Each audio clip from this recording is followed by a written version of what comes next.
চলো বাইরে চলো, আগে বাইরে চলো। আপনার সাথে কথা ছিল। পরে হবে। না না বাইরে চলো, বাইরে চলো। উমা, বাইরে যাও।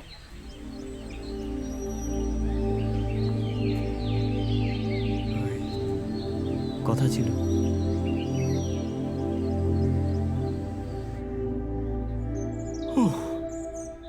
আর এভাবে আপনাকে খুঁজে পেলাম। এবার প্লিজ আপনি বাড়ি চলুন। Please please. হেলায় আপনার বাপ গোবর পাল। উনি তো আমাদের রেগুলার। মেয়ের মতো কথা না বলে আমায় বলতে দে। এই গোবর বাবু আমাকে কি শ্রদ্ধা করেন।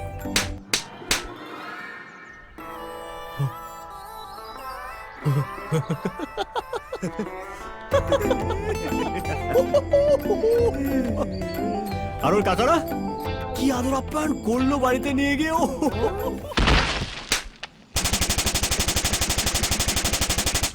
আর গোবর বাবু আমাকে গালে হাত রেখে হ্যাঁ রাখছিলেন। কাঁদতে কাঁদতে বললেন, হ্যাঁ ও মামা না এলে বাড়ির পুজো হবে কি করে।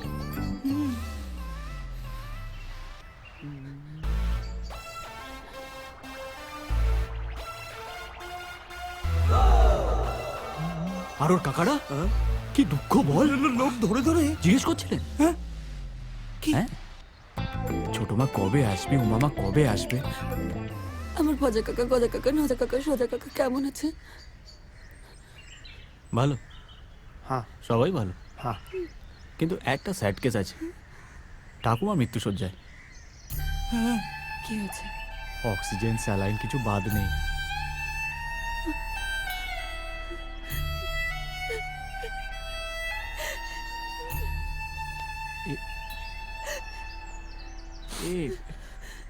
আপাতত ঠিক আছে, কিন্তু তুমি না গেলে বাঁচানো যাবে না।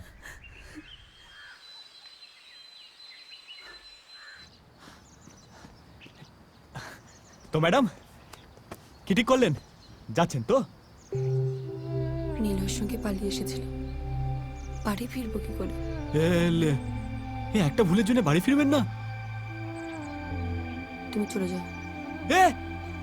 শোনো শোনো শোনো শোনো, এই ঠাকুমা শয্যাশায়ী, সেটার কি হবে?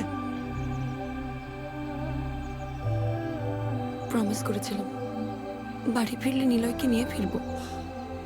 নিলয়কে তোমার বাড়ির লোক দেখেনি, আমাকে দেখেছে তো আমি যাচ্ছি তোমার সাথে নিলয় সেজে। তুমি কেন করছো এসব আমার জন্য? আমার এই দুগালে তোমার বাবা স্নেহের ছোঁয়া আছে। আমি নিলয় সেজে তোমাকে চুপচাপ ফিরিয়ে দেবো, তারপর টাটা বাই বাই। রাজি? রাজি? তোতলু বাঙাল রাজি আছে।